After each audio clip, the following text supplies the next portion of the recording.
Live from the City of Angels here Sunday night. It's MMT Sunday Evening Spectacular. Huge show tonight with the return of MMT Gets Freaky. You know, I love films, but I also love discussing weird shit. And we're going to break down something that I guarantee when I show it to you, you're going to be like, you know what? I think he's right. Like everything, including I told you 6 months ago that the Marvels was going to bomb and bomb hard. And look what's happened. $47 million debut. It's the worst ever for the MCU.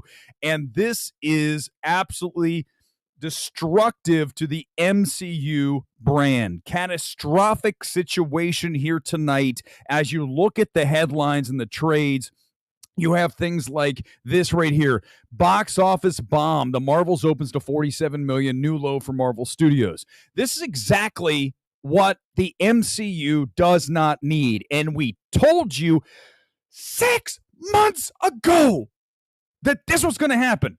We told you this film was dead. And if you want to doubt me and you say, no, you did. Oh, yes, I did. Everybody get ready. Here comes Mr. Erick Weber from 6 months ago. Listen up. So if the Marvels is not great plus, and it's not, if it's anything below that, and the chances are very high that it is, I am telling you tonight, not only should you think about moving the Marvels. I said move Let me to pull January. up the release schedule. I'll show you exactly where I'm going to put this thing. Wait. I think maybe you should Batgirl it.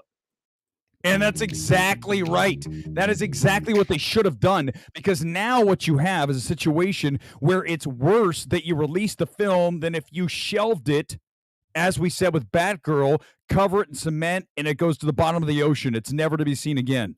So there's something to be said for eradicating films that are going to do damage to the brand. And now Kevin Feige. Here's the problem with Marvel right now. We're going to go over how to save the MCU, because trust me, there is a lot to do. But the number one thing that has to happen is Kevin Feige's got to start listening to other people, including me. Kevin Feige, I know that some big-time people in Hollywood watch this channel. We might not have Grace Randolph's audience, but I can promise you this. This much I know. The people who watch are very important. You guys are smart. We have some very high-level Hollywood people because they know that the MMT consultation services are always dead on. When we evaluate a film, we are always over the target every single time. So here we go. Tonight, this is what has to happen for the MCU to correct their course, because right now it is spiraling out of control. And number one is you've got to stop cranking out product. Stop all the shows. Stop giving us 10 movies a year. I'm exaggerating, but still 4 movies a year. 2 effing mini movies. You've got to bring it down. Next year, as you know, Deadpool 3. That's good. That's it. It's the only thing you need. That will get things back on track. It's Deadpool. Marvel's is not going to get it done. Deadpool will, right? We know that. Obviously, it's going to be a little bit delayed because of the actor strike. Finally, it's over. So that's the number one thing. Stop cranking out product. Number two, disappear for a while, which, you know, corresponds with number one. When you look at the best musical artists of all time, including Taylor Swift, in fact, I would argue it's time for her to do this. You need to disappear. You need to go away so that the audience regenerates interest in you. You know, I used to do 3 streams a week. That was too much MMT. Now we're down to 2, sometimes 1. Really depends how I feel. Sunday night will always be the showcase show, right? That's it. Sunday night. That's when we're here. We do it. I think it's our best show. But I think it's important that you disappear for a while, because people then get excited to see you again. When you're always around, then you're like, oh my God, fatigue. And that's what we got. Comic book fatigue right now. And it didn't help that this movie is not a film anybody wanted to see, right? The young girls didn't want to see it. I think that Marvel Studios thought that they'd get a Barbie situation here with this film. Clearly it didn't happen. You look, it was dudes like 61, 39. I mean, that's crazy. My screening, I told you, a bunch of old dudes, like single white guys. And so that's your audience. So the young girls didn't come. And that's what you need to succeed, as we saw with Barbie. You need to get those, you know, millennials, the Gen Zs, they need to come into your movie. They don't want to see this. They have no interest in watching superheroes. And I'm burnt out on it too, aren't you? Of course you are. And you've got to focus on the core favorites, right? You need to scale back and just keep in play the characters that the audience loves. Get rid of, discard everything that does not fit into what people want to see. The hardcore characters. I know we lost Tony Stark. I get it. We've lost a lot of actors who are like, I'm moving on. Chris Evans. But you need to just focus on 5, 6, 7, no more. Like just the core element. Deadpool 3 will get that done with Wolverine coming back. And of course, Ryan Reynolds, Deadpool, you're going to get that. But other than that, man, you've got to get rid of these characters. Just pretend they never existed. Right? Just write another timeline and they all disappear because no one cares about these characters. I don't care. I don't even want to watch any more comic movies anytime soon. I have no interest. And I think one of the other things that goes along with this focus on core favorites, you have to start taking chances, Marvel. You need to take your core elements and then make something wild. Make a Joker. Do something that breaks the mold of Marvel Studios and the same shit we get over and over and over. I mean, the Marvels is essentially Thor: Love and Thunder, Ant-Man 3, right? They're all the same kind of thing. You know where they're headed. You're never surprised. We're going to talk about 2 films here tonight that I adore. And why are they both great? Because you don't know where they're going. And we're going to discuss those here momentarily. But the MCU, we know what's going to happen. And then you're going to have the stupid post-credit scenes. I'm so over it. We introduce some big star, and then we never see from him again. Like, what's the point of that? Hey, here's Charlize Theron. I don't know if she's going to come back. Here's Harry Styles. He might be back. He might not. But look, it's Harry Styles in an end credits scene. Oh, my God. I mean, who isn't tired of this shit? I don't even know if it can be saved. That's the question. Do you guys think this can even be rectified? Can they right the ship? How many of you watch Loki? I don't watch any of the shows. You guys know that. But if you do, I hear it's good. But what would you do to fix this? I think that everything I just laid out is 100% fair, 100% accurate. And I think this is fair here, Tao Ni Chi. You got to start getting rid of people. I'm not going to go on a rant like I always do about this town and how we have so many people in positions that have no business in that position. It doesn't even make sense that we have people occupying positions in this town who don't have talent at what that position needs. Can you imagine a world in sports where you watch, a lot of you watch NFL today. I watch a lot of college football. Obviously, you need to have the best player in every position. No one has ever in the sport of football said we need to have this certain demographic represented at cornerback or we can't take the field. So why are we doing that anywhere else? You don't do it. You hire the best person. There's no argument. No one's ever come in and come after me with that because there isn't an argument to that. You're going to hire the most talented person. So that means you do need to clean house because I guarantee there are people at Marvel Studios who aren't talented, who don't deserve the job and you need to get rid of them. That doesn't, by the way, that doesn't mean you go in and say, well, we're just going to start demographically getting rid of you. No, it means you go through each person and say, what do you bring to the table? What's your value, right? I say so often here on MMT, I hope you don't watch this channel because I'm a white dude. Like, why would you, that doesn't even register to me. What? Why? Like, you would watch it because you like the content and you wouldn't care, right? What that whole situation with the demographic of the person who is doing the show. I would hope you wouldn't do that. And I'm not going to do that for anything else, certainly that I'm ever involved in. Never a film evaluation, nothing, because it doesn't even register to me. Lonely Lizard is back. I think the MCU can be saved, but it has to be saved by making smart decisions. Disney deciding to have Deadpool 3, the only MCU film, hit theaters in 2024. Next July is a start 100%. We just detailed that. It's dead on 100%. Erick is running out of Marvel's big pictures. It's true. I am. I've done so many. I'm so happy this movie is disappearing after this weekend. It's gone.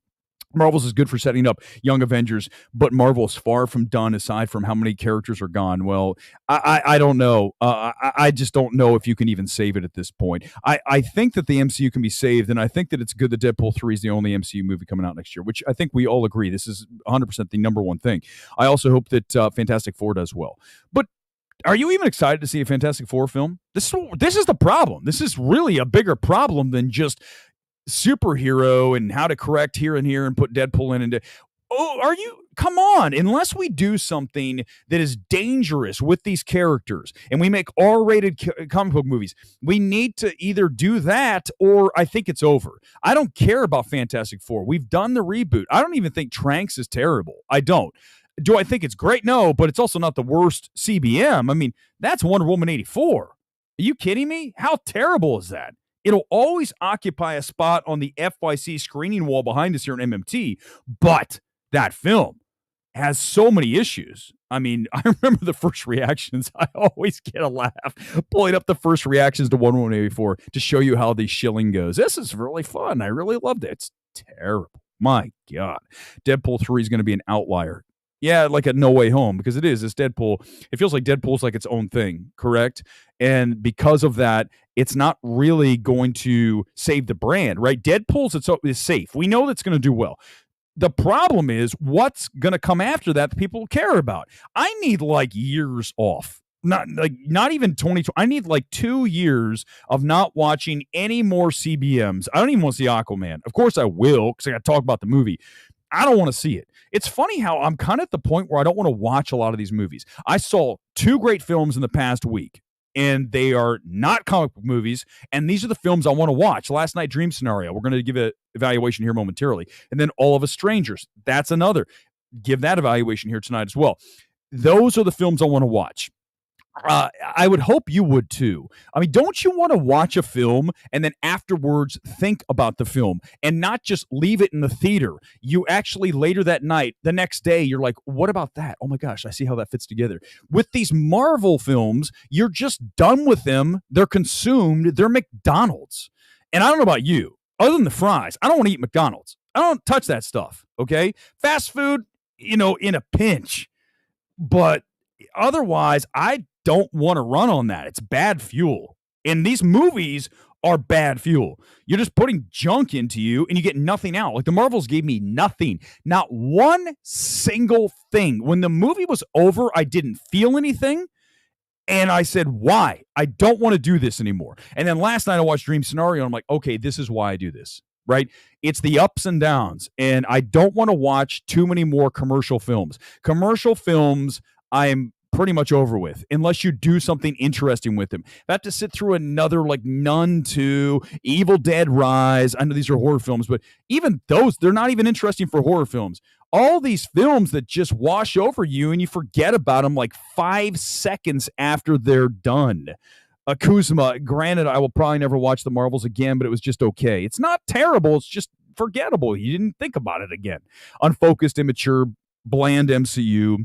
Iman Vellani was a saving grace. Yeah, but she still wasn't enough to recommend the movie. I keep hearing like she's the, standout, of course, but it's not enough to recommend the movie. Like I would never recommend the Marvels to go watch her performance. Like there's been movies I would recommend to watch a performance. It would not be that. I mean, we've seen so many iterations of a character that is, oh my God, I'm a superhero, it's Shazam. It's the same thing. Like, that's not interesting. Then you have the bumbling family we've seen with Shazam in this case. It's just the same bullshit. I'm done with it, man. I'm so absolutely over this thing. And Jose, it might be. I think the age of superhero movies is over. And the age of video game movies, possibly. I just think but why is that? Because what we're seeing is this is something new to us. And as human beings, we're always seeking out a new experience. I mean, for me, that's what life is. I don't want to do the same thing day after day. Like, I would be terrible at a job where I had to go in and do accounting every day because the books would be absolutely screwed over. Like, I wouldn't even have anything in the right place. They'd be like, these numbers are all over. This is not working. Well, that's not what I do. I want to do something different. I want to watch a different movie. I want to have a different experience. I might have ADHD, but I'm working on it, but I need to have something new all the time. Otherwise, it's just the same old shit, which is what Marvel is. About damn time, too. Everyone got tired of the same old formula that decided to kill people. But wait, no, anyone can come back to life. Exactly. There's no stakes. It's been a money grab for so long. I hope this means it's the end, I assume. I think less of them taking up the Cineplexes. And then we talk about Robert Downey Jr. possibly coming back in some kind of variant. Don't do it. Don't do it, guys. Feige. The problem is Kevin Feige gets paid tens of millions of dollars a year. I mean, I don't know what that man's salary is. It's a lot of money. And you're telling me, again, this is what drives me crazy. And you guys have to understand why this drives me crazy. I come on this show every Sunday and Thursdays, and I bring in a wealth of information that you can use at your disposal. But no studio has bothered to say, hey, why don't you come in and watch this because you're good? I get direct messages from producers all the time. The studios don't do it. The studios are like, oh, you know why? Because they're so ego. They have so much, oh, we know everything. You don't know everything. I just said this town is full of people that are not talented at what they do. And the problem with this town is there's a bunch of people who worked their way to the top and they didn't deserve and they don't deserve to be there. So it's not even necessarily filling or checking a box. It's about somebody who like kissed ass and got all the way to the top. And that's the problem with the world. We need to get rid of people that suck at what they do. Get them out of there. Let's start over. I mean, look at the government now. It's a total shit show. We should literally, I say this so often, but I mean this. We should literally go in and get rid of every single congressman, every single senator, completely wipe out the entire building. And I don't mean, obviously, violence. I'm talking about vote them out. It's all gone. And now what we're going to do is we're going to bring in one person from, two people for Senate from each state. It's going to be a random lottery. And it's going to be like, Janie and Hector, you're going to Washington for the year, right? We've seen that before, haven't we? In the movies. Why not? It couldn't go worse because now you have all these lobbyists. Everyone's paid for in the positions. That's the problem. We have so many people that are doing things for money instead of doing what the right thing is. But what usually happens when you do the right thing, you end up with money on the backside, except for this channel. I do the right thing, but there's no money. So, I mean, other than that, it should work out that way. Marvel, yeah, I am fired up. Marvel traded in a mainstream audience for the whack job Twitter audience. Yeah, that's for sure. By the way, did I tell you I'm locked out of my Twitter account? That's why I haven't been on Twitter. And can I just say, just let me take a pause here for a second because I've been absolutely going off. I am really happy after being locked out of Twitter. It's like Nirvana. I don't have to read replies. I don't have to bother with this stuff. You guys are smart. People on Twitter are dumb. A lot of them, they're really dumb. And they're needy. In film Twitter, we talked about it. They're the island of misfit toys. I don't want to hang out with them, right? They're just not cool. They're not cool. And so I don't want to hang out with not cool people. That doesn't mean you have to be cool. It just means you can't be like film Twitter, dweebs. I don't want, you guys aren't like that. These people are, I'm happy. So thank you for locking me out of Twitter. I don't even know if I'll ever come back, which will make a lot of people happy. I might, but I'll tell you what, it's been an eye-opening experience to experience life without Twitter and not have to check in and reply and do all these things. No, I don't want to do it. Michael, it's the perfect moment for Kevin to clean house. The failure is the cover he needs to get rid of people who don't deserve to be there. 100%, Michael. When you get these headlines of the MCU's dead, biggest bomb ever, these kind of things are the reason to go in on a Monday and say, you're gone, you're gone, you're gone. And you have to do that. You're going to have to eliminate a number of people at Marvel Studios and get fresh eyes. I mean this, and I've talked to Kevin Feige. We had about a 5-minute conversation at a Black Panther awards party. That always sounds weird, doesn't it?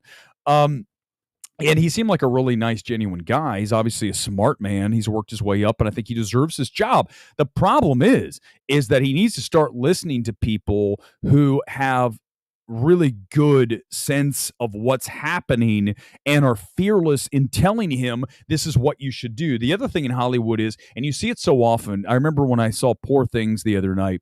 What a terrible film. Poor Things is, you guys just wait. This film is as inaccessible as Beau is Afraid. They're virtually the same level of accessibility. It's really, truly a wretched piece of work.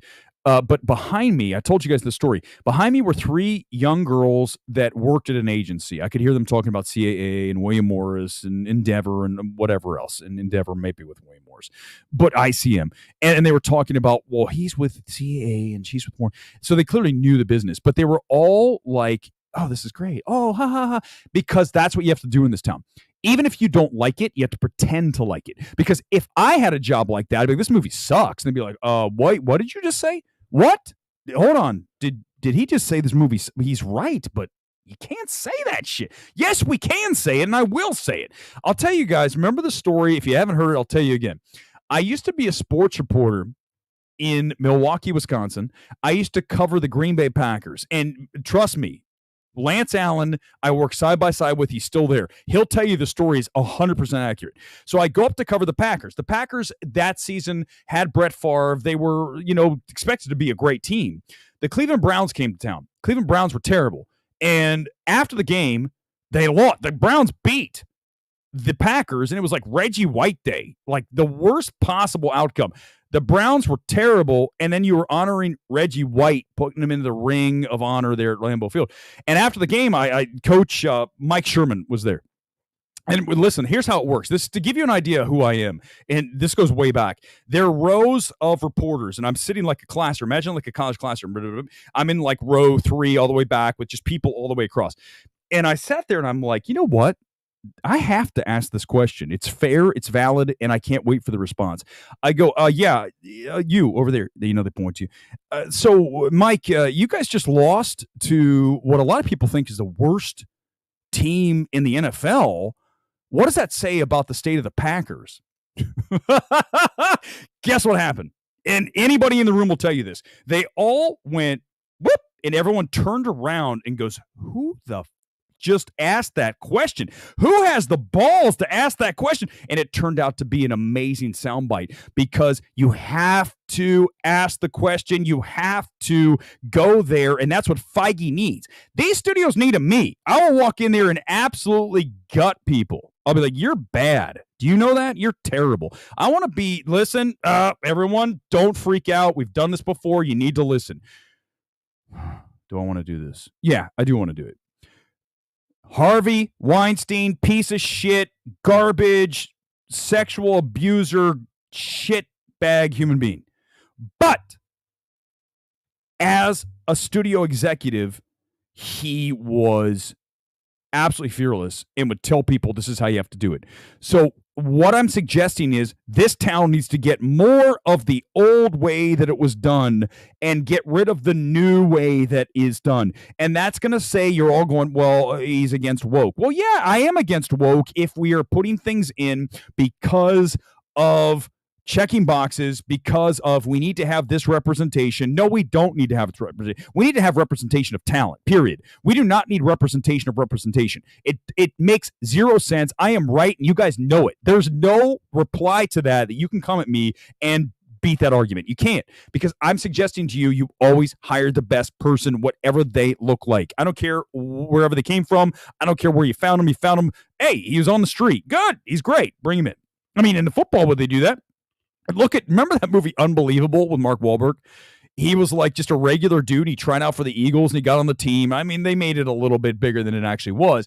But the thing is if I have like an open tryout and like some dude comes off the street and like, this guy's amazing, bring him on the team. That's what we need to do now. You need to start looking everywhere for talent, and the problem with this town is I hear it so often when you like have a writer's room. So, go back to the old Simpsons. Why is the old Simpsons so great? Because when you look at that first writer's room with Conan O'Brien and all these talented, funny people, those episodes go back like the softball team, going back to like the early 90s. All those episodes were amazing because everyone in that room was talented and funny, and they all worked, had great chemistry.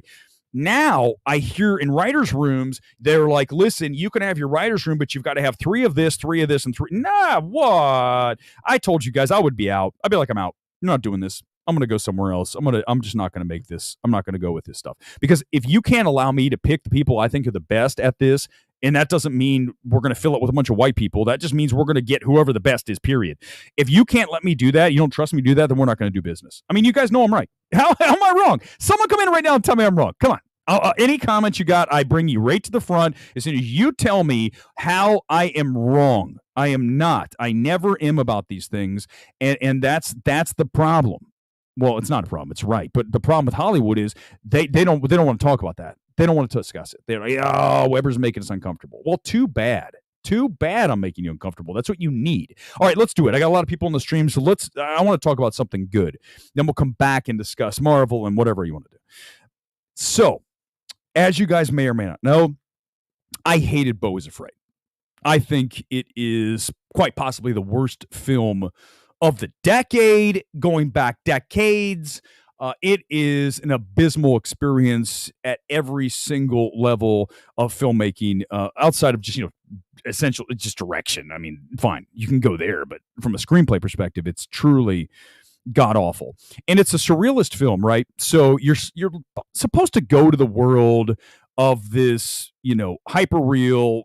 Here comes Joaquin Phoenix as he experiences his in tremendous anxiety, and then we're led on this insane journey. The problem with the film is that it's not really grounded in reality. And because of that, and it gets bogged down, it's overlong, there's so many things. But because of that, you don't feel a connection to the film. So last night, I go to see a film called Dream Scenario. You may have heard of it. It's on the way to your town shortly. A24 during one of those platform releases, right? They release it in New York, LA, and then expand. So here's the scenario with Dream Scenario. You have Nicolas Cage as a college professor who suddenly, as a phenomenon, starts showing up in everyone's dreams. So imagine you go to bed tonight and you're having a horrifying dream, a nightmare of something, and then Nicolas Cage, you see Nicolas Cage, the professor he is, in your dream. And so everyone around the world seeing him in the dreams. Now, here's the thing. You're right now going, that sounds like I can't go. But the thing about this film is that you're able to go there because it's so well written and so well directed. Everything about this film is exactly what Beau is Afraid should have been. And Ari Aster is actually a producer on this, which is funny because you can see how this is tangential to his work in Beau is Afraid. But the difference is this film is great. This is one of the best films of the year. You've got Nick Cage as, I would suggest to you, maybe one of the best performances of the year. But, starting with this, surrealist cinema done to near perfection. The complete antithesis of Beau is Afraid is Dream Scenario. Because, again, you're asked to take this concept of appearing in people's dreams and then believe it, which is always going to be a major stumbling block for a film. You have to be able to create the world that we are able to go into and to access and to believe in to make this thing work. And you go back and look at a film, Stranger Than Fiction, right, with Will Ferrell. Remember, he's a writer. Or is he just a regular guy? God, it's been so long I've seen that. But he has the narrator pop in his life. So he goes into the the room, and it's like, and Walter, whatever his name was in the movie, went up to the woman and he was nervous. I mean, how great, right? It's that kind of premise here with Dream Scenario. And then you have Nick Cage, who I think we undervalue as an actor. If you're going to ask me, is this his career best performance? I will say this. It's easily in his top performances. For me, it's a little bit hard I go to Pig. But right there is this, because he plays the schlub. And I think the other thing that this film does so well is it shows you how, if you think you want to be famous, think again. Because some things may happen to you that you weren't expecting, and your life might have been better had it never occurred in the first place. But it's very smart. It's a dark comedy. And I think the end of this film is beautiful. My God, the wrap of this film and the final scene is one of the best of the year. It's easily a top 5 film for me in 2023. This is why I want to go to movies, to watch Dream Scenario. 95% MMT score, tied with The Holdovers, Killers of the Flower Moon. These are your 3 best films of the year thus far. And not far behind, we're doing back-to-back evaluations tonight. I promised on Thursday night I would do this. Here it is, All of Us Strangers. And for those of you, again, you don't have this film yet, you'll have it very shortly from Searchlight. First thing I want to say is, if you're talking about a Searchlight film that we should be discussing this year, it is not Poor Things. It is All of Us Strangers. So let me break down this film as simply as possible. This is about a man who's kind of a lonely dude, and he lives in London in an abandoned-ish apartment building, just went up, and he comes across another guy, and they have a relationship. It's a gay relationship, and you have Paul Mescal, and you have Andrew Scott as the lead. And between the two of them, you have great performances here. The film itself is a meditative beauty. When you watch this, Andrew Hay is the director. He did a small film about a husband and wife who have kind of a crisis. It's a very simple film. What the hell is that called? I can go back and look, from a few years ago. But I don't remember being that impressed with the direction. I think when you look at this film, between some of the cinematography, the edits, and then those performances, this is the kind of film that you're going to go home and you're going to think about, because it's going to come to you what this film's really about.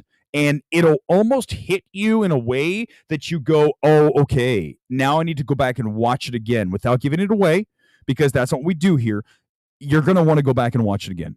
And I think that without question, it's one of the best films of the year, slightly under on my MMT score, 93, because I believe that there's a little bit of the relationship with him and his parents who have deceased. Again, we're getting into a lot of things here. I want to try to pull back. That I think could have been just a little bit compacted. But one of the things that you want to watch when you watch All of Us Strangers is you really want to pay attention to the sound editing, because what he does with a lot of songs, a lot of 80s songs in this movie, and the way that they're used, and I think almost more importantly, the way that they are scaled to volume. So if you start off with it like at a level 2, and then it brings it to a 4, and then to a 5, and then a 6, then a 7, then boom, you get it to a 10. And I know that's so geeky, like tech stuff, but when you watch, like when they finally bring in the Pet Shop Boys, Always on My Mind, one of my favorite songs of all time. Okay, I adore that song. I think it's got so much energy. It's got a longing to it, right? It's got everything that you want from a song. And when they use that in the film, that's when I feel like almost like the soul escaping the body moment. And I think that is one of the reasons, is because he brings it in very gradually, and then he perfectly just brings it up at the moment. And these are little things that filmmakers do that make you appreciate the difference between an average filmmaker and a tremendous, elite filmmaker. And here Andrew Hay joins that league as somebody I can't wait for his next film. This is, again, one of the best films of the year, and that's why I am so excited to discuss these things. There's so much. These films are just night and day versus the Marvels, right? It's not even close. The 45 years. Thank you, Tucker. This is what I love. I love when someone comes, I'm like, remember that? Yeah. That's the movie I remember from him. But when you watch films like this and you're left to think, I'm still thinking about the film like 5 days later. The Marvels, I didn't think about a minute after it was over. So listen, these are the films I want you guys to watch. This is why it isn't definitely a nerd alert right now. Fine, I can be a nerd. I'm allowed. You're appealing to my Gen X heart when you talk about, this film has a lot of great 80s songs. It's got Erasure, it's got Pet Shop Boys. There's more, but those two stand out. Because clearly, I think this is a deeply personal work. I would imagine whoever wrote it. I don't know if Andrew wrote this. Let me see if he wrote it. There's two different writers on it, but it's you can tell when something's deeply personal, because it's you can feel the emotion of it, right? And I think they always talk about that when a writer write what you know, because if you don't write what you know, it'll come off almost like it's someone else. And I think there's a great line in Mistress America, which another movie I love. I adore Mistress America. I think the ending gets a little weird, right, when they go to Mimi's cats. That's that whole thing. But before that, she's trying to fit in college, and she has that line. At the end, she's kind of has her voice, and she looks at the dude's writing. She's like, listen, this isn't you. Like, write like you. This is someone else. And that's exactly when you watch a film that is deeply personal, like All of Us Strangers, you can feel it. And I can't wait to see it again. I'm going to watch it again because there's something going on in that film that I know is 100% True. Now that I think about it, I know it. Does the fact that Ari Aster produced Dream Scenario redeem him? No. No, because I don't think he had much to do with it. He produced it. Maybe he gave a few notes. Maybe. I mean, I can see a little bit of it. I'd have to know what the involvement was, because a lot of time with producing, it could be just, you can get a producer credit for like setting up a meeting. I mean, you really could. You could get a producer credit for obviously putting money in it. Just having something to do, getting Nick Cage to agree. I want to know who wrote the script. I can tell you this, it's shot on film. It's got a great look to it. And the director here is going to be a big talent. I mean, this is like he has another movie that's out. I think he's Danish. There's another movie that's out right now by him. I want to go watch it after watching Dream Scenario. He's very talented. Let's see who he is. What's his name? Christopher Borgli is his name. It's great. You can't wait. And here's the thing. The only issue with talking about these films is that you can't watch them yet. I mean, a lot of these aren't coming out till December. And that's the issue with going to see a lot of the films I'm seeing right now. Like American Fiction was tonight. I didn't feel like going to a movie tonight. It's funny how sometimes you have to be in the mood. I feel like when I watch a movie, I need another day off in between. I need, like, my refractory period for movies is longer than some. It is like 48 hours. I don't do well with back-to-back. I don't do well with even back-to-back-to-back days. And the problem is this week, I have something like every night. I have like the making of Oppenheimer tomorrow. I don't even know if I want to go. It's weird. Like, don't feel like you have to do something. And even though, the channel's awesome, I enjoy doing it for you guys. At the end of the day, if you don't feel like doing it, don't do it. And I think that I'm in a space where it's like, I want to just watch a movie when I want to watch it. So if I can't get there, then I, as far as like, just am I there do I want to go see a movie? What's your biggest Cage guilty pleasure? Bad Lieutenant, Port of Call, New Orleans. You know what? This is going to be interesting, Sully, since you asked me that. I don't know. You're probably not going to consider this bad, but if you ask me like weird Nick Cage that I would recommend, even though it's hella violent, but it's so bizarre. You guys know what I'm saying right now. I don't even need to say another word. What I'm going to tell you, what Nick Cage movie, Mandy, and the score, and the cinematography, and what a absolutely weird AF film. I mean, but Mandy's just cool. Those are the kind of films I like to watch when things are strange, and then it ends up working. Then that works for me. Yes, thank you. You did, Mulchy. I appreciate it. Mandy's an acid trip, 100%. All right, let's see. What else do I have here in the show rundown? Anything you want to talk about? I do want to do this soon. It's coming up really soon. MMT gets freaky. I'm going to close out the show for a longer period of time because I'm going to show you guys something that I think. Whenever I show you guys this stuff, whenever we do MMT gets freaky, you need to understand. All I ask of you whenever we do stuff like this is that you abandon everything that you believe for a moment, everything you've been told, everything you've been indoctrinated about. Now, I know that's hard because your whole life you've been told XYZ, and of course it's very hard to think, hey, you know what, maybe XYZ isn't right. So what I'm going to ask you to do when I show you this is, can you at least go with me? That's all I'm going to ask you, Donald. 100%. I totally agree. It's a very close. You guys ready? It's very close to Planet X. Okay, so let's just do it. Since we have people here, I honestly, at this point, movies are movies. Anyone can do that, right? Yeah, no one can do the evaluations like me. But I do want to show you something that I think is going to freak you out. But the point is that's the point. That's why I show you this, because I want you to think for a second that. Welcome to real. You guys ready? Okay, here we go. I'm either going to get a bunch of people on or a bunch of people are going to roll. That's all good. I don't really care.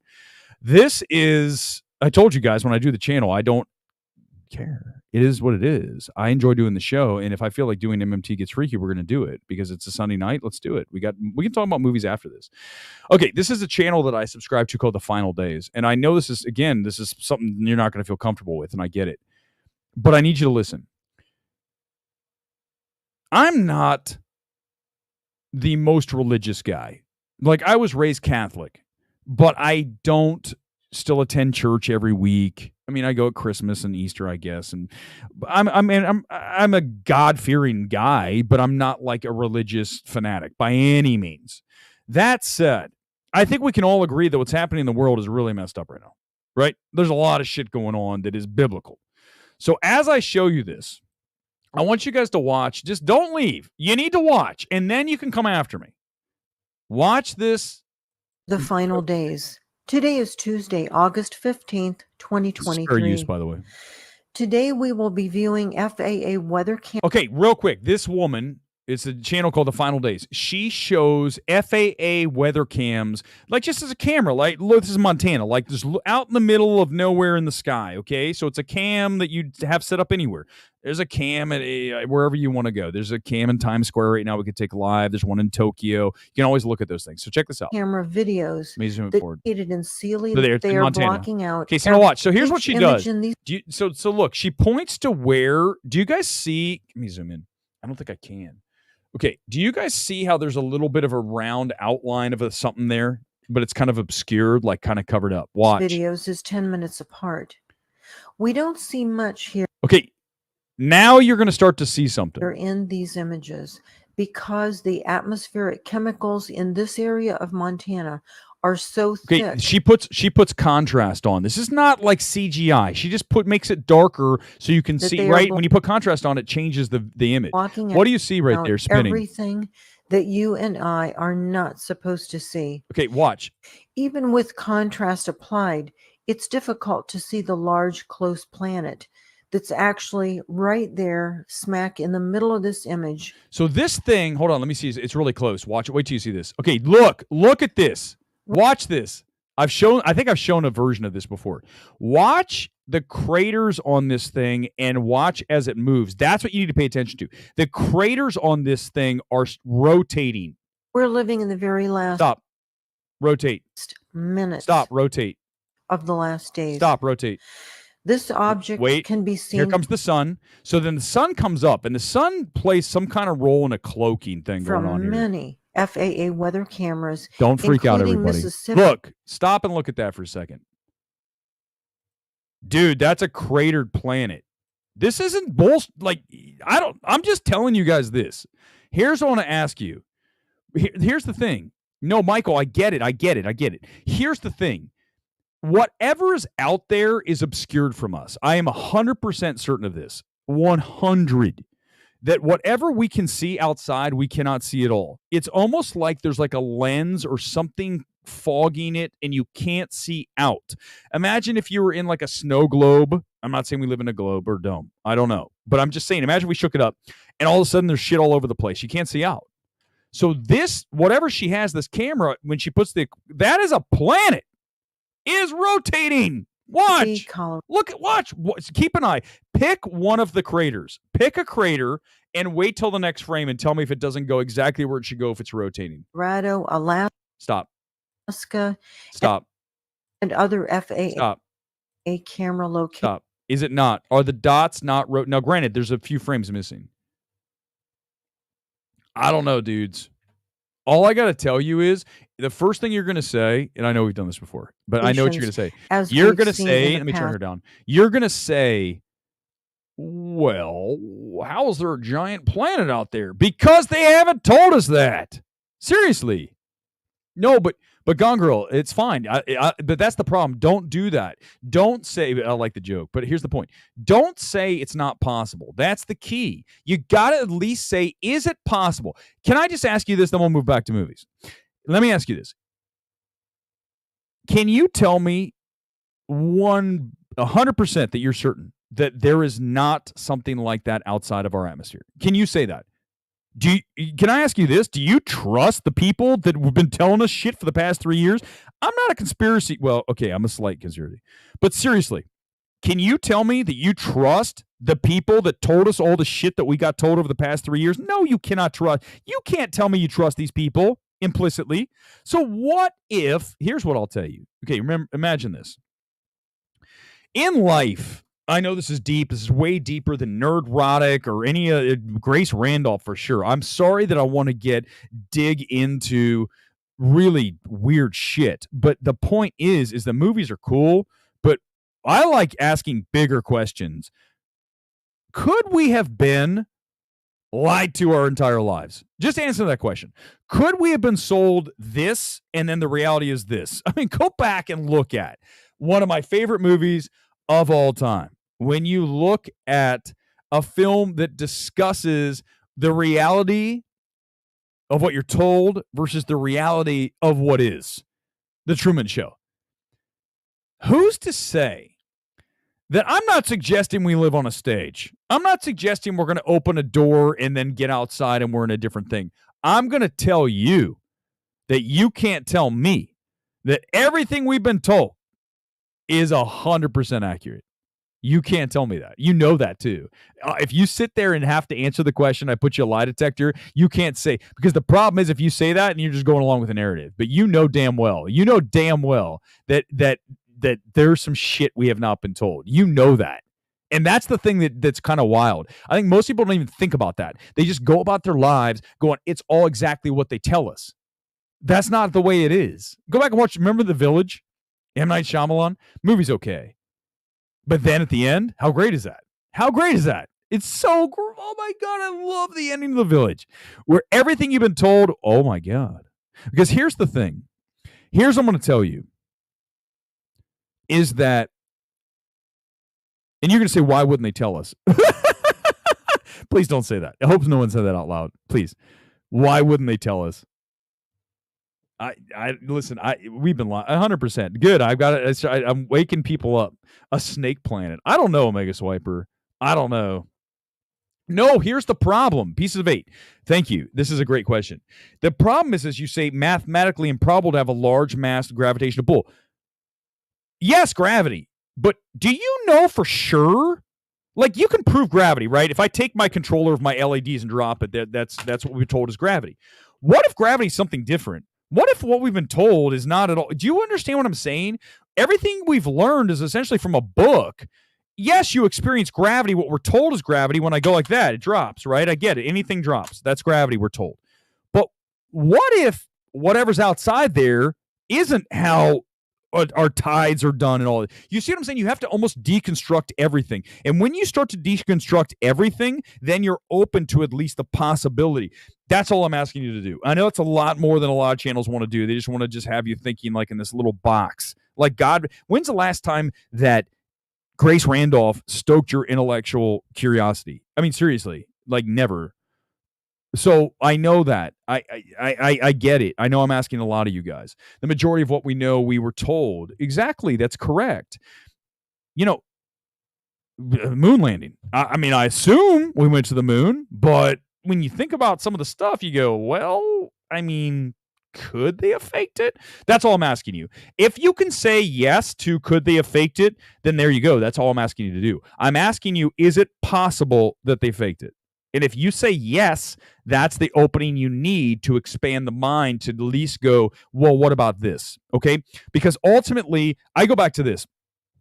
If you've ever had somebody who either you cheated or someone cheated on you, what always happens if you find out? Once you find out that that's happened, what do? You all of a sudden go back and you start to see cracks in a lot of other things. Before, you didn't see it. And then all of a sudden, like I just showed you with that weird freaking crater planet, you go, wait a second, I see it. And then you start to go, hold on, I think I want to at least try to go here. Because if you live a life that you just take what you're told and say that's okay, that's not, you have to be open to the possibility, what if? You have to. Unless I were to come here and tell you right now, there is over my shoulder, do you guys see it? Look, there is a giant ghost. Well, there might be actually ghost stories up here somewhere, but a gigantic, do you see it? It's right here. No, it's not there. But the point is that if you can't answer the question and you don't actually know for sure, it's kind of a little arrogant to say, I know for sure this is right. Now, granted, on films, I'm like, because I've seen the film. But imagine like me reviewing a film without seeing it. I think the trailer's amazing. The film's got to be good. It's a 95%. You're like, what? You need to at least ask the question. You have to ask the question. Listen, people do have a lot of issues with Joe Rogan and this and that. But what you got to appreciate about him is he'll ask the question. And that's, they don't just go along with the narrative. And I think that ultimately, that's who I am. I definitely don't go along with the narrative, and Hollywood knows that. That's why Hollywood's like, Weber's dangerous. We don't want to have him come to the movie because we don't know what he's going to say. Because I don't go with the narrative of Poor Things. Poor Things is the best movie ever made. How about this? Poor Things is one of the worst films of the year, and Mark Ruffalo deserves a Razzie. I mean, he deserves to win for what that. He starts off as kind of funny, and then it just goes. I really thought more about Poor Things, and I won't stop destroying that film. I won't. It won't happen. I'll go forever destroying Poor Things. When I watch Mark Ruffalo over the course of that film, he just keeps laying it on harder and harder, and he's like, I'm like, dude, what? Like that's where you have to, as a director, step in and go, man, listen, man. Can you bring that? Remember, we talk about it all the time. Would you modulate that from an 11 to an 8? Can you give me an 11 to a 9 even? You know what I'm saying, Mark? I feel like when I'm watching this, it feels like this is really exaggerated, and I think you're going for some kind of goofball thing that I get, but it's not really what I want. I want you to modulate down. And the problem is these directors won't do that, right? They're not going to say these things because they're afraid the actor. The thing is, as an actor, I'd hope even listen, I'm allowed to do what I want on the show. I can talk about MMT Gets Freaky. I can destroy a film. I can do whatever I want because it's my own stream. I don't have to worry about it. But if someone handed me, $1 million to do a show, and they say, hey, we're going to pay you $1 million, good luck. And you have to adhere to at least some of our talking points. Different story, because then I have to honor the money that they're giving me to create a show that they kind of want. That's why I love not having anyone to answer to. But if you are an actor on a movie that's tens, hundreds of millions of dollars, you need to make sure you're getting it right, because you have a big responsibility to the people who put the money forward to make sure the film's the best it could be. Same with the director, same with anybody involved with the film. You're getting paid a lot of money in these positions. Mark Ruffalo, Emma Stone in Poor Things, Yorgos directing. They're making money. So you need to be able to deliver an accessible film, at least try to, and that's not what happens at the Yorgos. Yorgos delivers Another Beau is Afraid. And, Emma Stone, this is, people are going to freak out when I say this. Again, Emma Stone this is beneath her. This movie's beneath her, and I think whoever told her to do this film, some of the things she does in the film, I really question whether it's bad advice. That's why I said she should fire her management team. You can't, it's Jennifer Lawrence on the beach, body slamming people. It's not the naked. If she walks out of the ocean naked, that's one thing. Her on the beach, slamming dudes on the sand like she's the character out of, what's it called? The movie Barbarian. She's literally the Barbarian character. Her boobs are flying around, and it's like, this is not classy. And you don't have to be classy all the time, but I would think an Emma Stone or Jennifer Lawrence would not want to lower their standards. And I think Emma Stone definitely does here. I mean, how do you defend? Can we just go, let's continue on Poor Things. How about this for a scene? Does this sound like something you want to watch? Remind you again, here's what Poor Things is. Poor Things is Bride of Frankenstein with the baby that Emma Stone was carrying when she plunged to her death. Doesn't matter. The movie sucks. I don't care if I ruined it for you. They take the baby's brain and implant it in Emma Stone's head. So she's now going to re-experience life with her baby's brain inside of her body, including a sexual awakening across the world. And there's one scene where she's at a whorehouse and she's in there, and the guy comes in and goes, these are my 2 sons. I want them to watch. This is embarrassing. This is bad. But yet Hollywood celebrates this pile of shit that is Poor Things. And it's not even a question of if it's terrible. I would be embarrassed to be involved with the film. That's probably why I would look at a script and go, we're not doing this shit. This is terrible. Yorgos, who wrote this? This is bad. I'm walking off the set.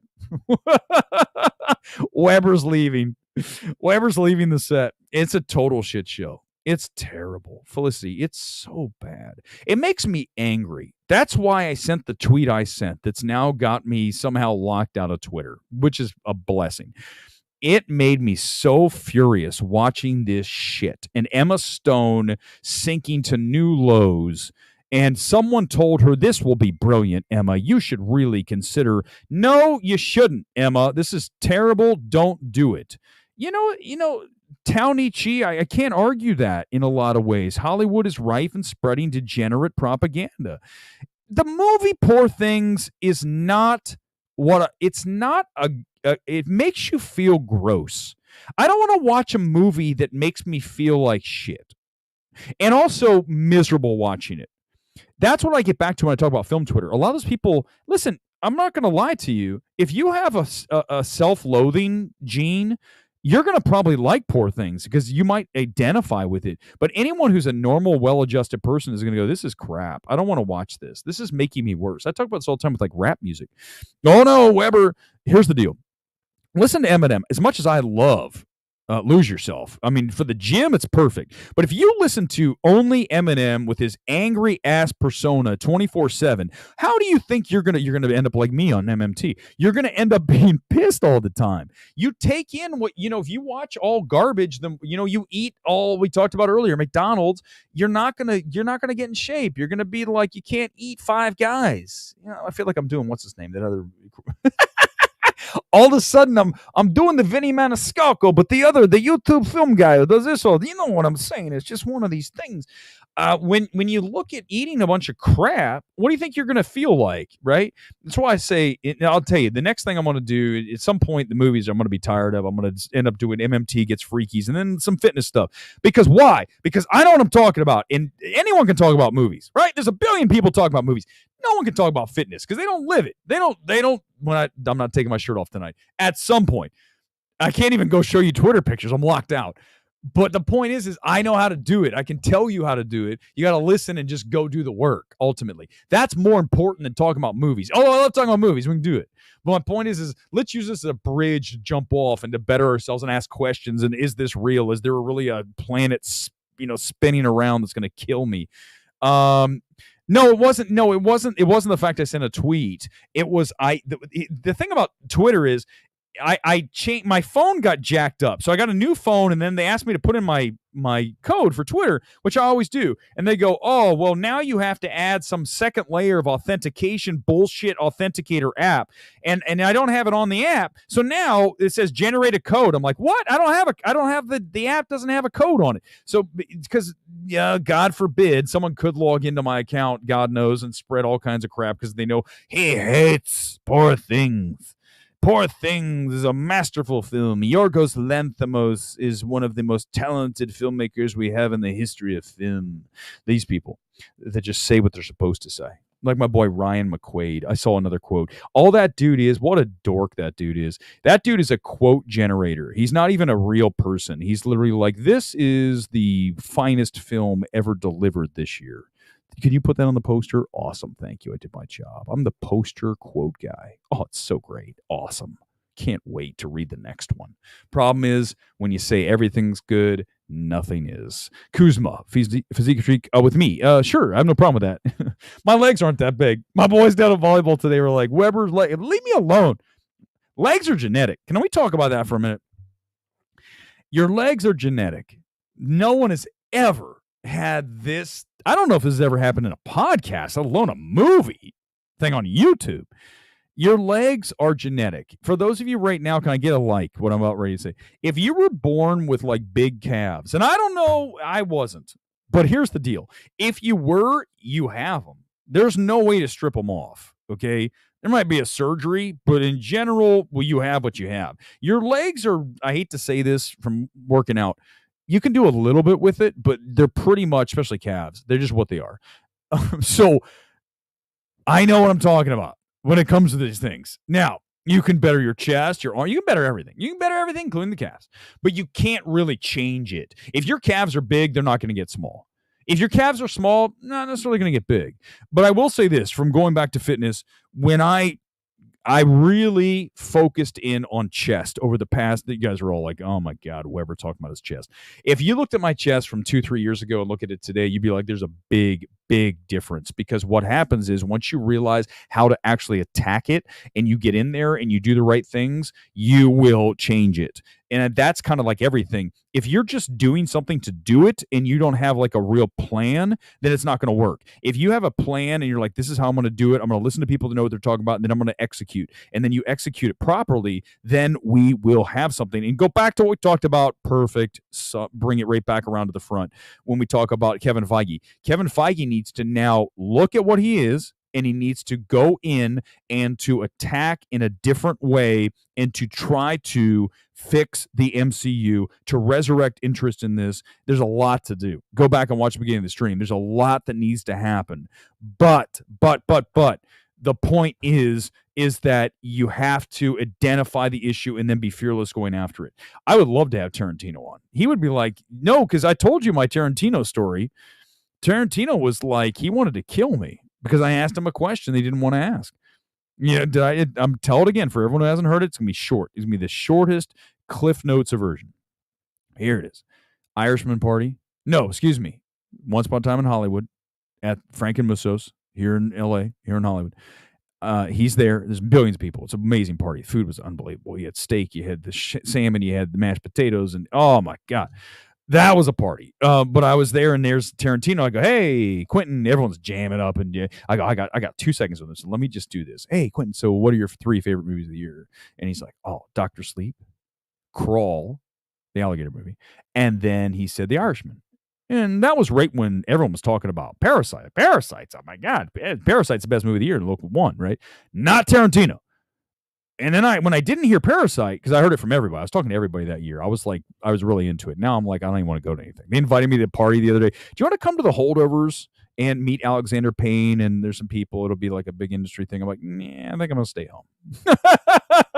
That's where I am now. I'm literally like American Fiction tonight, Cord Jefferson afterwards. Yeah, I think I'm going to stay home.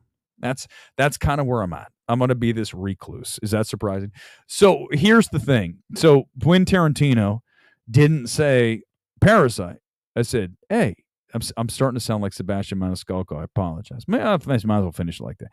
So I said, hey, you didn't say anything about the Parasite movie. He goes, Parasite? Don't ask me about that. And I went, oh shit, he's pissed. And I was going to follow with like, why?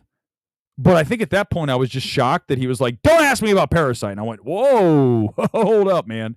He was pissed.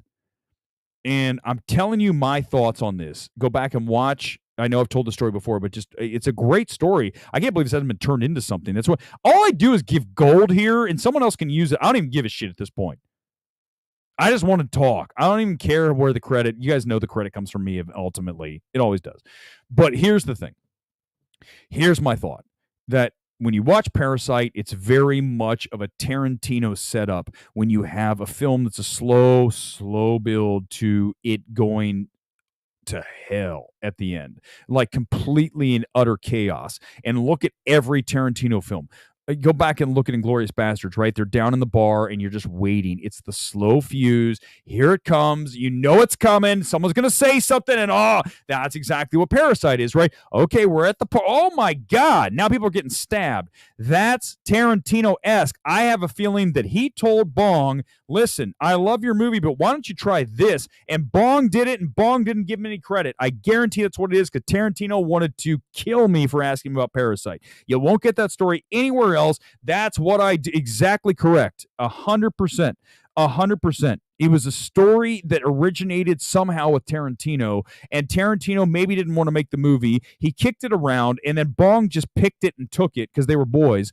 And then that happens, right? Gore tried that. He doesn't have an MMT show now. I don't even care. It doesn't matter.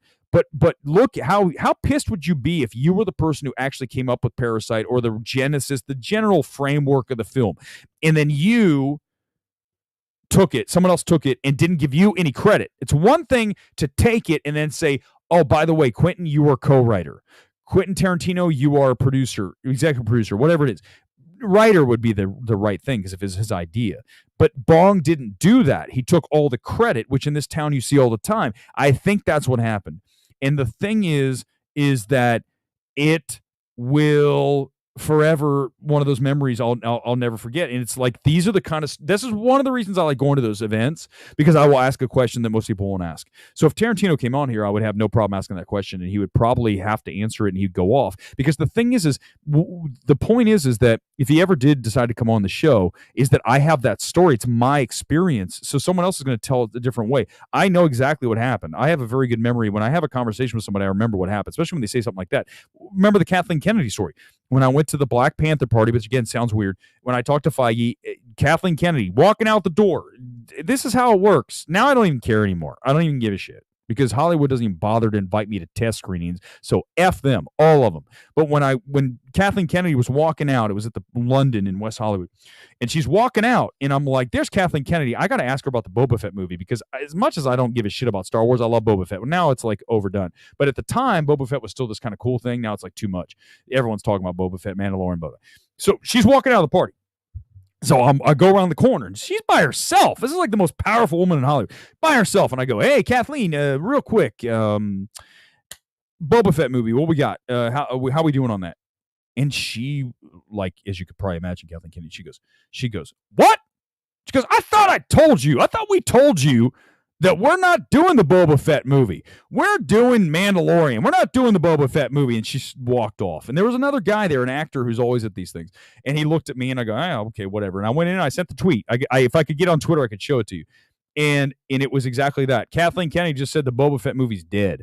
And what was in the trades next day? THR, Deadline, all used that as their top story because no one knew that the Boba Fett movie was dead. And they wouldn't have known had it not been for me at a cocktail party going, Kathleen. And she's like, nah, that's what we do. I could do it more often. If they came on the show, we'd get all kinds of gold. But they're afraid because I can promise you this. If anyone comes on MMT, I'm not going to say I'm going to ask whatever I want. You can, and I'll actually do it this way. The director could ask me, why did you hate Bo is Afraid? Okay, well, here's why. Let me tell you. I would have an open dialogue back and forth, and I'd have no problem with that. But just know that if you're going to step in here, I'm going to ask you some difficult questions, right? I mean, listen, let's just go like this. If I had Gore in here, we could talk about our issues, but I would definitely ask him, do you have a problem with alcohol? And he'd have to answer that. I mean, I'm just, this is what I do. I do honesty. He would have to answer that, and he'd have to answer it honestly. And listen, I know some people maybe out here have a problem with alcohol, but you got to be honest with yourself. The number one step you have to correct anything is to be honest. There's plenty of things I have in my life that are effed, but at least I'm honest about it. I'm not going to lie to you. Like I just told you, my legs aren't that big, but my chest looks good. My arms are good. Like I look pretty good. But okay, this you guys are going to. I'll wrap it soon. But this. You guys are not. When I say this shit, you need to understand this is not. The reason I tell you this is, guess what? It's going to be one of these, but it's boasting. But let me explain something to you. If I tell you the story, it happened. And number two is I bust my ass. So if I bring this up about like being in shape, I need to explain something to you. It doesn't just happen. I go to the gym 4 or 5 days a week and I work hard at it. That's why I can tell you when we start doing videos like that, I can get you there, but you got to do the work. So here it is. So check this out. I'm here. Yes, I've got the 3D glasses on. This is no joke. I don't have the video, but you got to trust me. The other day, you may or may not know, you've seen plenty of pictures of me. I run shirtless up and down Sunset because I'm like, I'm in shape. Let's do this. I want to fire up the crowd. So I run up and down, and the people are like, oh my God. I'm not kidding you. They do. They stop their cars. One guy stopped me one day, and he goes, holy shit, dude. He goes, you're in shape. I go, thank you. I go, I'm trying. Here's the deal. This girl the other day was looking at, I can't believe I'm telling the story, but I just need to explain it to you. So, because the point is that if I say it happened. So I'm walking up. I have my shirt off. I'm in the parking garage walking up. It's at the gym I go to. I'm walking up. There's a girl, and she's probably like 30. She's way too young for me. And she's looking at, she goes like this. Watch this. She goes like this. I'm not kidding you. She goes like this. And it didn't stop. She's like this. And I walked right by her. And I'm like, this is weird. And then I kept going. I don't know what to tell you. My life's weird. I'm not getting calf implants, no miss. It's not happening. It's everything. Listen, honestly, everything I say here is true. I've never made something up. If I hate a movie, I hate it. If I love it, I love it. I've never made one story up here. Why would I? I would never do that because I don't have time for that. I'd rather just tell you true stories. No, you know what's funny, Michael? Can I tell you this? She's definitely giving me the eye. Here's the deal, Michael. I'm not gonna. Again, I got to be honest because that's what we do here. And I'm about ready to wrap because I'm tired. I played volleyball all day. I know. I actually won a couple games. Thank you, Scott Cronick, by the way. Shout out to Scotty Cronick. Good to see him again today. He's a great player. So much fun to play with. He's also on Twitter, but I can't get on Twitter. So sometimes he's here. Scott, if you're out there, we love you. I didn't get her number because let me explain something. This is true again.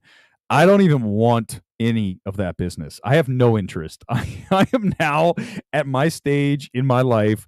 I am actually just like becoming a hermit. I go out to the movie and then I walk out. Like even Gone Girl will tell you, when you see me in a movie, I kind of like go to the corner by myself. I walk in. You'd think I like, according to Twitter, I like walk in like going, "Hey everybody, the man's arrived. Let's go." Like I'm not Soups. I come in actually very low key. And I come in and I took a flash picture during the credits. Other than that, I'm low key. But I don't even want to deal. Like, I just want to do my own thing. I've now gotten to the point in my life, I don't want to answer to anyone. You can tell on the stream. I just want to just do my shit and then go to bed. I know it's sad, but it's true. I could be in a Diet Coke commercial. I feel like I could totally do it. No, not Diet Coke. I would actually do a Mountain Dew Zero commercial, because if they were to sponsor us, I would listen. This is not a sponsor, but I love the product. This is my favorite thing. If you were to ask me, what thing gets you a high? Like when you get it, you feel like you're a drug addict. It is. I don't know, because I don't like do drugs, but Mountain Dew Zero, when I get a can, or if they ever have it on fountain, I have the first drink. You can see, like, I remember I just had some a little bit ago at the Circle K, and I had a little drink, and I stop and I go like this. Like, if you watch, like, that guy's a fucking addict. Like, that's not right. That's not normal to take a sip of something and like have a look like you're high on crack. I was like, oh yeah, that's the stuff. That's the stuff. I mean, that's got to be worth some money. I mean, everything I give away is free on here, so that's my problem. Whatever. It is what it is. I'm not 25 anymore, but it's all good. Oh my God, you guys are terrible. That's true. I love Circle K. Circle K is my favorite. I will take a flash picture during opening credits for these losers just to get them angry. Oh yeah, exactly. That's the thing, Slacker. I thought about that, is that if you've picked the wrong one, I get canceled. Oh, he did this. Like, nah, it's not worth it. I don't even want to deal. I just don't want to deal. All right, guys. I think I'm about done. Back on Thursday, I got a bunch of movies to see this week, but it's weird. I don't want to see any movies. I've got to see Ferrari this week, Origin. What the hell's the other movie I got to see? Oh, they haven't sent an invite for the Iron Claw. A24 doesn't trust me for shit. What's the other one I have? Something else that's really big. Oh, sorry. Napoleon, and then Color Purple. It's a lot of movies. I told you guys I don't want to watch them all in 1 week, but the problem is it's award season, and I'm trying to get through everything so that if we do a Sunset Circle this year, I'm well-versed with everything. The last thing I want to do is miss a bunch of films. That's work. And like when you start to watch like so many movies, especially when one's not good, like Poor Things, I don't want to do this anymore. Then you go see Dream Scenario. You're, oh my God, this is good. And you watch the Marvels. Oh, fuck. All of the Strangers. Oh my God. The roller coaster. This year's generally been a bad year. Someone told me Sean Fennessy said this is a great year. Just adding to the ridiculousness of the overrated factor of Sean Fennessy. There is no more overvalued film voice than Sean Fennessy. If you're a fan, God bless. I'm just telling you, as a film evaluator, he is truly not worth the attention. I've never seen a big quote voice who's so wrong so often about films. His taste does not align with anyone outside of the film Twitter nerd bubble. And I think for film Twitter, that's fine. But the problem is you guys know that it's not, you want to see things that aren't like 100% niche stuff. Like Dream Scenario. It's a film that could be very niche, but it's just accessible enough because the choices made don't actively destroy the film. Poor Things is niche as hell. I guarantee Fennessy will rave about that. I mean, that guy's got, his batting average is bad. His batting average might be 500. My batting average is 900. Now, granted, there might be a few. I don't think I miss, but we don't see eye to eye. Ant-Man 3, right? For sure. We don't see eye to eye on that film because I'm not a big comic book fan. I just enjoyed it for a popcorn film. And I like Paul Rudd. Okay. So those are good. And, funny thing about Thor Love and Thunder, same thing. I like Chris Hemsworth in that role. So he's going to naturally elevate the film for me enough where I really like that film. I had a lot of fun with it. And Taika, Next Goal Wins, is not recommended. It's not good because no one's good in that film. Fassbender's like not really, I don't know what he's doing there. And then everything else is cliche. It's not a good film. But the thing is like, yeah, but still, my batting average is way up there. Fantasy's got to be like 500, maybe lower. I'm 900. That's a big. I'll take 900. 900 is high. I mean, you kidding me? If I was a baseball player, it'd be Hall of Fame. You hit 900 that season, my God, you're. So I am a Hall of Fame too. Hall of Fame movie evaluator right here, for sure, no question. First ballot. When we go and we look at, and you guys are all rolling your eyes, when we eventually get to the Hall of Fame film critics one day, because God knows the only thing I'll have on my resume, as opposed to MPAA certified critic. That's what I want to add. Remember our boy from the other day? I want to add that. But I will be in the Hall of Fame of movie evaluators. No question about it. I mean, it'll be me, Ebert, maybe Rex Reed because he was so ballsy, and me for sure. Because who else walked into poor things and say, this shit's terrible? This shit's awful. Omega Swiper. Don't lose your Twitter. I don't know. I asked them to reinstate me, but at this point, I don't really care because, again, it's been Twitter nirvana without Twitter. Seriously, I don't have to answer anything. Just come on the stream. If you guys want to hear what I have to say, I'll come on here. I don't need people coming after me. Come after me in the comments here, but it's fun. I can actually rip on people. All right, guys. That's it. I'm done. I said I was done, and then I kept going for like another 10 minutes. I don't know what the schedule's going to be this week. Here's my advice. Get the alerts, and then if I'm on, I'm on. If I'm not, whatever. If you want to watch, watch. If you don't, I'm not going to beg. I don't care. It's all good. I'm going to put on my 3D glasses, and I'm going to get ready to go. I'm going to hit the road, and then hopefully I'll see some of these films this week. I got to watch them, and I don't want to be like that where it's a job. I don't know if I want to watch all these films this week. So I might just watch Napoleon, Color Purple, maybe Ferrari. I'm hearing Ferrari's okay. And it's long. I want to watch a short movie. And none of these movies are short. I don't know about Color Purple, but the other ones are like 2 hours plus. I'm like, I don't know if I want to watch these movies. You guys are like, come on, man. You watch movies. Like, yeah, maybe I don't. Maybe this week I'm just going to do the gym and not watch movies. And then I'll just stop. Michael, ring him up. That's going to do it. That was brilliant. My God, it was so perfectly executed. These glasses allow me to see Planet X. One more time, everybody. Because who cares at this point? I'm going to show it to you one more time, everyone who just came in. The final time, let's just leave it like this. Ladies and gentlemen, let me make myself really small. This is the killer planet that's right outside our solar system. Watch it come around. Here it comes. Watch it spin. Do you see it there? See that giant orb? Hold on, let me get it closer. Look, hold on. She actually shows. Okay, look, stop. Then I'm going to go. Look, the arrows point to the craters on this thing. And look, isn't it weird? Like each one has a crater that has a dot in the middle. I don't know what to tell you that shit is. Is there a physicist out there that can tell us what that would be? Oh, hold up. Look. It looks like that's like a moon thing. Look, because the moon has that shit. I didn't keep watching on this. Yeah, look. The moon has that shit. And then this thing has those things right in the middle. Maybe, is that the, it can't be, it's not the moon. We know it's not the moon. That's a killer planet that's coming to us. So enjoy your final days, according to this thing. Oh, look, there's a different version of it from 2021. It's the same planet, but it looks they're identical. So look, I didn't even know this. Hold up. Do you see it there? Stop. Do you see it there? See it in the background. See it thing? Hold on. Watch. See it? Look in the middle. It's that little thing spinning around. It's like, what is that thing? You see it moving? That's not CGI.